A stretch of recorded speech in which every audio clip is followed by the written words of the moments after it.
Hello, everyone, and welcome back to another episode of High School Not So Much Musical. This is the second part in our two-part series with Mr. Riley Jarvis, who is a certified sleep expert, in which we discuss with him how high schoolers can optimize their performance using sleep the same way that he is optimizing the CEO's performance and athletes' performance using sleep. Stay tuned for that right after this.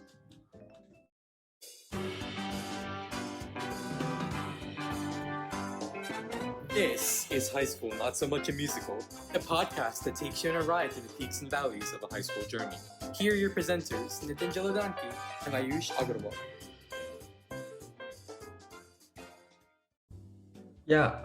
So one of the things that I've noticed, especially with me, is that, like if one day I'll wake up early and it's because I'm doing some work, and then in the middle of the day, I'm like kind of tired. So then I take like an hour power nap. But then I go, to sleep at my normal time, which is like 11-ish, but then I just can't fall asleep.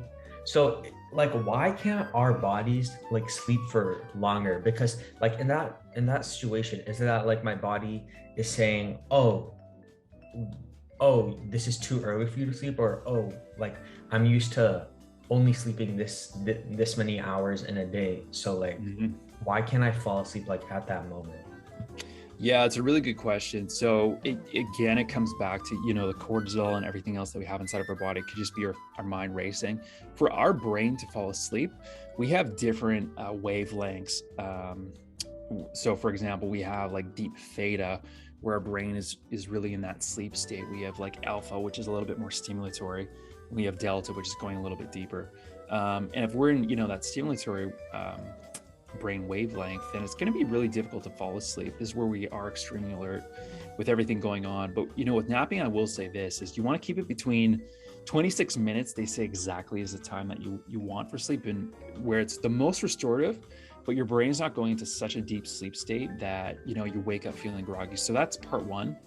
And anytime we take a nap, we want to have it before 3 p.m. because anytime after 3 p.m., this is where it will start interfering actually with our normal sleep. And the reason for this is because once we start to sleep, it may increase melatonin, just all these hormones that we need. So napping isn't a bad thing. I mean, there's so many benefits. They're showing like if we learn something and we have a quick nap, we can actually learn better and consolidate whatever we learned at a much faster rate when we do use naps to our advantage.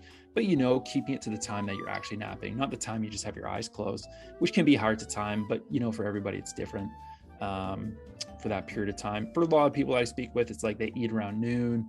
By 1 or 2 p.m. is usually when they'll have their nap, and then they're kind of good to go for the rest of that afternoon, whatever they need to get done.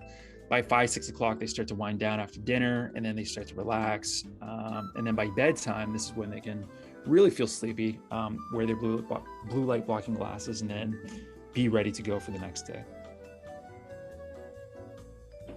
Yeah, and I think we've talked a little bit, a lot about, what the common folk can kind of do to mitigate their like cortisol levels, optimize their hormone levels, and use like kind of their surroundings and shift their environment to their advantage when they're trying to get the maximum amount of sleep.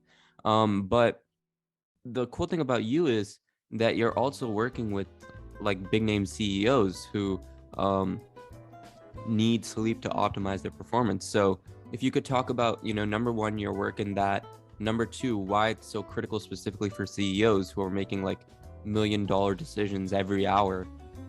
And number three, if you could talk about some of the work that you do with them, is it similar to how you approach like regular clients, or do you kind of take a different approach, etc.? Yeah, that's a really good question too. So CEOs are a really interesting beast because a lot of the time they just have no time during the day. I mean, they just have like back-to-back meetings, even if they're 15 minutes long, it's just one after the other, and they're just completely exhausted. But sometimes, they're just genetically wired to be a high functioning individual and they just have energy naturally that's all day. But that can only last so long. So you really have to custom tailor approach them accordingly.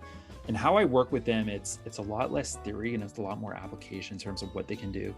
But the same philosophy and principles and application of sleep still apply. We're really reducing the like the parameters. We are really shrinking them to the point where we're just perfecting everything, because for them, a lot of the time it's a state of optimization versus some other people, it's just to get more energy. So for them, it's about going from 80% or 85% all the way up to 100%, versus other people, it might be 20% up to 50 or 60%.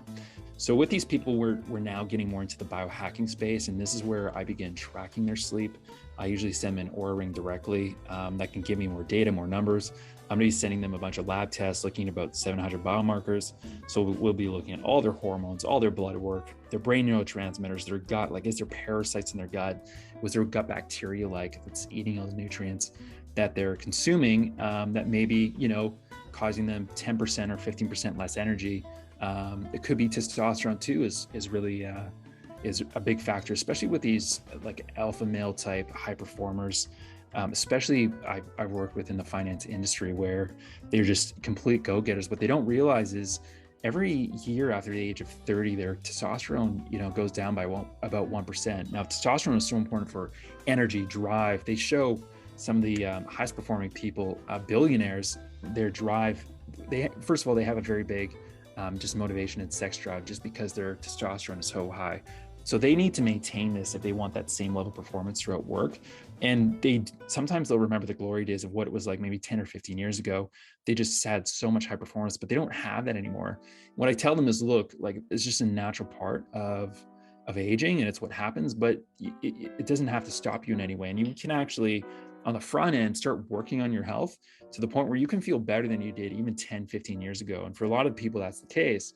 And as a result, not only is their performance better, but they start losing weight, they can pack on more muscle, they're in the best shape of their life, they're in their mid 40s compared to like even their 20s for some of them. It's amazing the results you can see. Their hormone profile will show that everything is just better in the right direction. They may have testosterone levels of that like 10, 15 years they're junior. And sleep is just such a massive part of that. And just as a side note, while we sleep, we get the highest release of our human growth hormone at nighttime. Now, human growth hormone is known, through injections and steroids. It can get a bad rap, but our body actually naturally produces it. And it's the most important thing for physical repair. And there's a lot of people with, injuries. So this is kind of on the extreme end of high performance, but more on the physical side with athletes.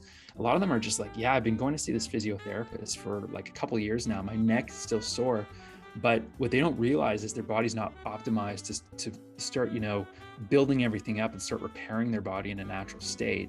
So what happens is when we start optimizing their sleep, all of a sudden their neck pain will go away. That joint pain will start going away because they're getting that full human growth hormone release throughout all that. So to come back around full circle with the CEOs, it's just very important with them where every single 1% counts for them.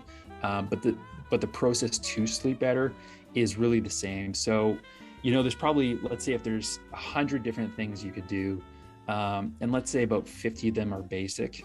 I would say the average person, I help them with these areas, but with the CEOs, I'm helping them with the other 50, the more advanced things that you can do, really optimizing your environment. Because a lot of the things, they're quite educated in the health space, not all of them, but most of them. And that's where they come and see me to really take that optimization to the next level. I like what you said there about specifically trying to increase the physical performance of athletes, because a lot of athletes don't realize that how critical sleep is. Like everyone's heard you are what you eat, but there's no real term like that or real phrase like that for sleep, even though it might be just as important, if not more important. Yes. And you specifically also talked there about how CEOs, if they maintain a proper sleep schedule and if they get that high quality sleep, then they can actually see their almost a de-aging process where their testosterone levels are either going up or staying the same, and their hormones are getting even more optimized as they go down the line.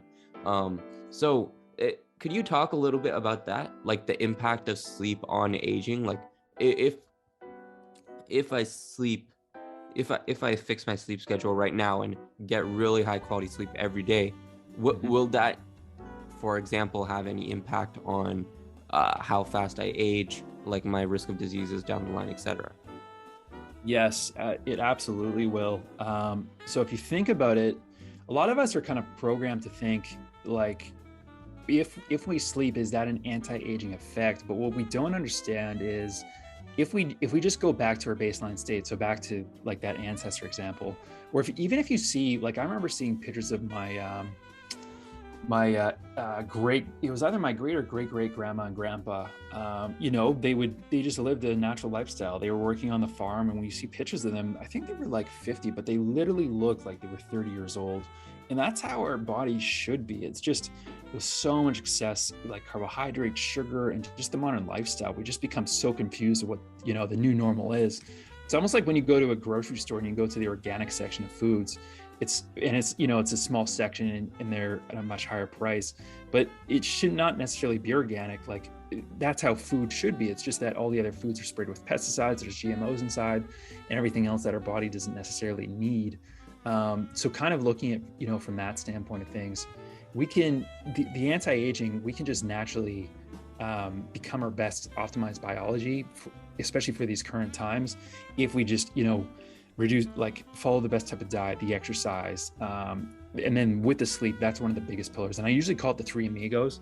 So you have movement, which is exercise, you have diet, all the foods you're ingesting inside of your body, and then you have sleep. And sleep's the one that's the most neglected, which I argue is the highest ROI. But when it comes to aging, it's one of the biggest things that you can do to just create this anti-aging effect. And you kind of have to go to the root of like, why do we age? And it's a really complex subject, but it all comes down to like, we have a lot of oxidative stress inside of our body. It could be sun damage, but when we are able to better sleep, our body is able to better recover itself. So any damage, let's say we did from the day prior, it could have been from things we ingested. It could have been stuff from the environment that we were inhaling that our body's just not used to, that's causing excessive oxidative stress. It could just be a regular stressful life with our hormones. Whatever the case is, all of that stuff is aging us at a faster rate. But if we recover faster, or if we recover at a greater rate than we're doing damage to ourselves, then we're going to be in a really good spot in place. And if you think about genetics, so genetics is really interesting because a lot of people think, well, if we're just born with poor genetics, that's our fate. Like they call it genetic destiny. And that's not really the case. And Matthew Walker talks about this a lot too. But with our genetics, we have something called epigenetics.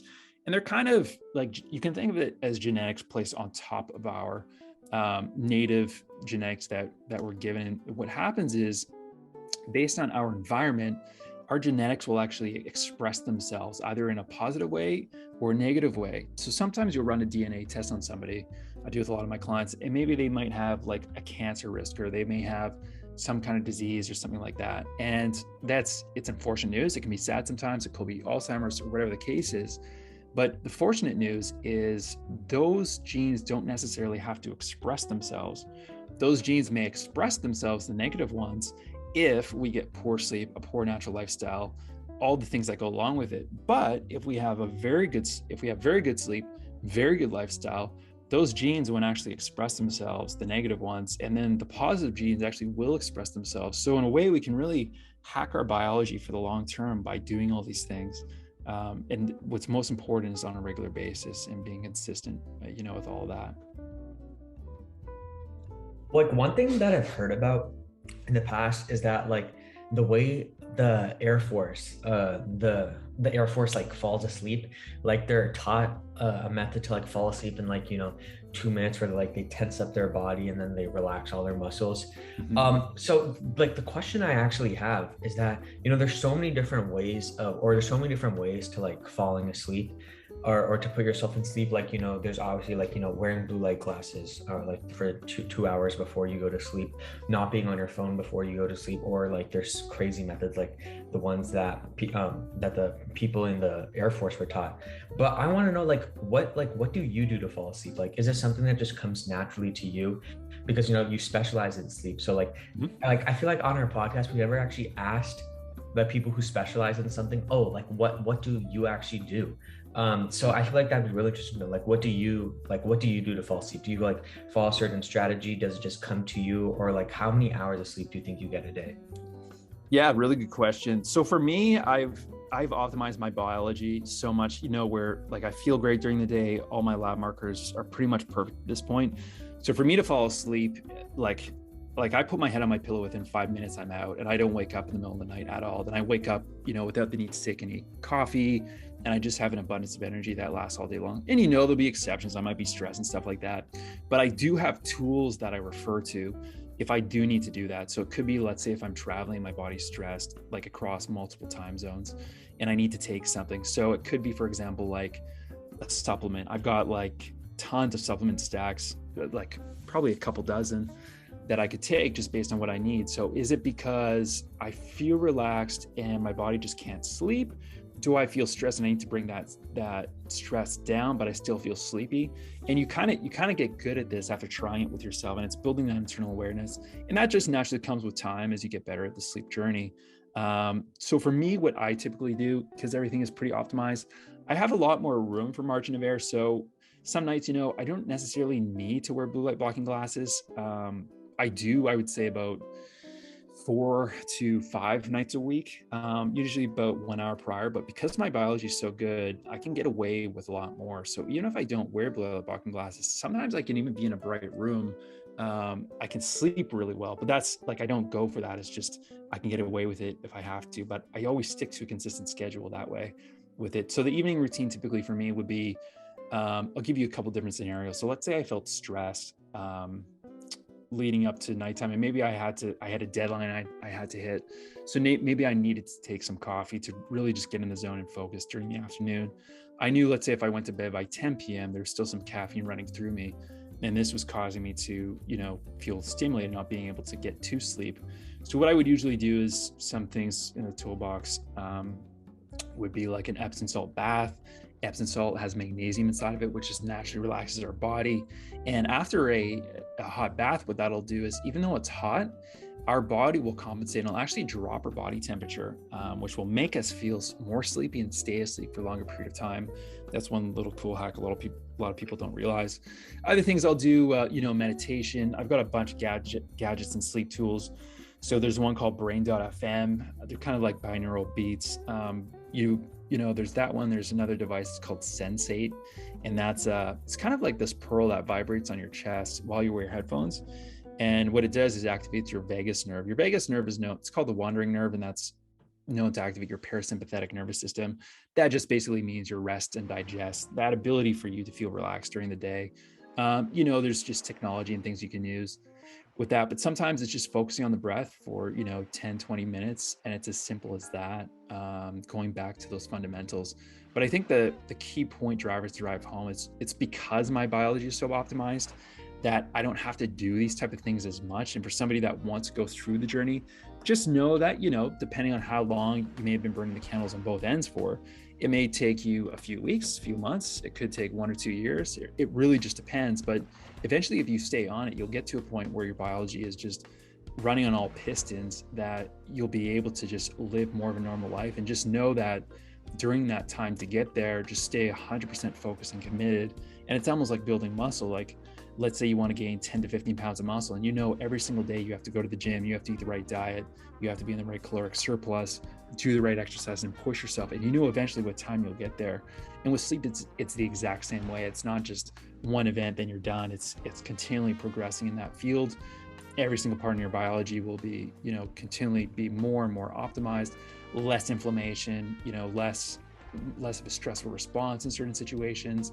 You might find yourself something that might make you angry or would stress you out. It just doesn't anymore. It doesn't affect you. It kind of just bounces off you like water, going around a rock in a stream.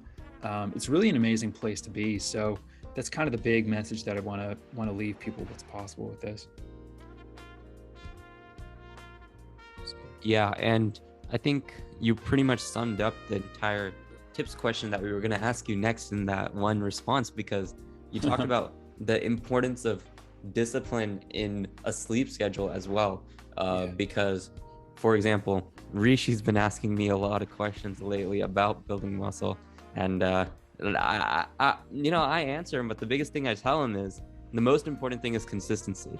You need to figure out how you can do this, not necessarily every day, but how you can maintain a routine that you stick to for the rest of your life. And if you can figure that one thing out, no short-term success, you're pretty much set. And that's the same thing with sleep, as you mentioned. If you can figure out a routine that's not so strenuous to the point where you kind of have to avoid like all late night parties or anything like that, because that's unsustainable. As at some point you're gonna break, you're gonna get like FOMO, for example, and you're gonna be like, oh, my friends are partying, I'm gonna go party, and then you completely mess it up. But if you can find some sort of balance where you're still staying consistent like 99% of the time, then that's where you're gonna flourish. So yep. So other than that, thank you so much, Mr. Jarvis, for coming on. It was super interesting discussion. As high schoolers, getting there's 4 hours of sleep every night, especially me being in my junior year, having like SAT, etc. This was super helpful. So thank you for coming on, and to our listeners, stay tuned for future episodes. Hello everyone, and welcome back to another episode of High School Not So Much Musical. This is the second part in our 2-part series with Mr. Riley Jarvis, who is a certified sleep expert, in which we discuss with him how high schoolers can optimize our performance using sleep the same way that he is optimizing the CEO's performance and athletes.